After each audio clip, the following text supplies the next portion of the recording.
वांगू ख्वाब सही पर याद साकू जने डाडा गिदरे चाया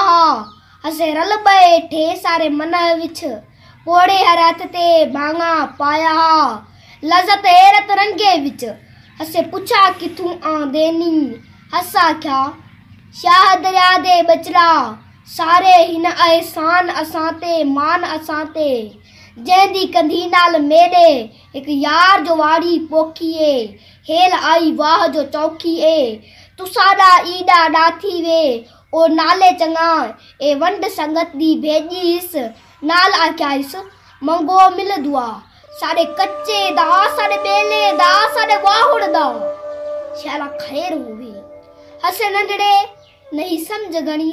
केड़े कच्चे दा केड़े बेले दा केड़े वाहुड़ दा हसे खैर मंगा दुआ त मंगी बस डाडे आई असा डाडे साईंदा आख्या मन मिला आख्या हा आमीन मौला आमीन मौला आमीन मौला पिछे इवे त्या जो साला दा सुटरवाला ढेर उखलदा गया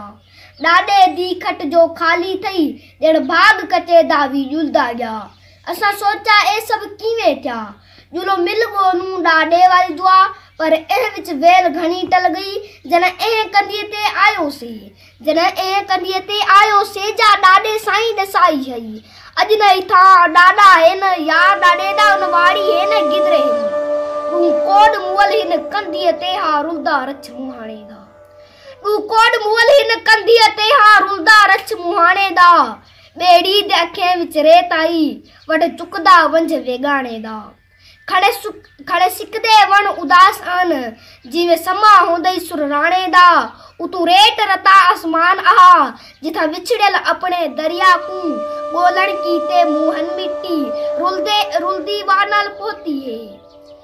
वानाल पोती है कुछ कदम परू तसे धन नाल गड़त्या वेंदा एक धन वाल आहा जेकू वी उजड़े तड़की ते विसर गई सासी डाई जेकू नस्ला दी ज़बान अहदिन इते जंग वल्दी जो गारा दी अजल कनु आजान अहदिन पिछे इमे थया जो हिक बालक दयानी धनवाल को सड्डा क्या ओ चाचा थोला खड़ूत सही साकू दसत सही इतु वहदा जो दरिया आहा वो के दे गया डाडात गुजरिया जो दसे आ हुण तू ही सुना दरिया कित बोलू धनवाला चुप जिए चुप खड़ा धनवाला चुप जीवे चुप खड़ा बस डेदा रहा वल इवे थया जो बे बालक वेजा वन इवे आख्या ओ चाचा कुछ अलात सही ओ चाचा कुछ अलात सही भला ब्याजे कुछ नहीं कर सकदा चा इवे कर सागी सींड वजा मता वल आवे साडे वाहुड़ दा मता वल आवे साडा वाहुड़ वल थी वस्ती पोवे वल जल तल बस पिछे बाल थी गए धनवाल दा धन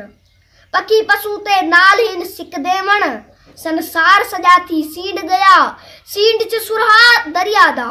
वो दरिया जहदी कंधीअ ते वो गाल रिहाण च कदा थींदी आई जिना गोलिया है तिना लद्दा है जिना गोलिया है तिना लद्दा है उन आओ तो गोलू दरिया को ओ लब पोसी ओ वल पोसी ओ लब पोसी ओ वल पोसी उनी माठ मुठी को छोणू हुण कुछ त वैरागी वेड़े विच कुछ नवा जया विलोणू हुण उनी माठ मुठी को छोणू हुण कुछ नवा जया विलोणू हुण कुछ नवा जया विलोणू कुछ नवा जया विलोणू।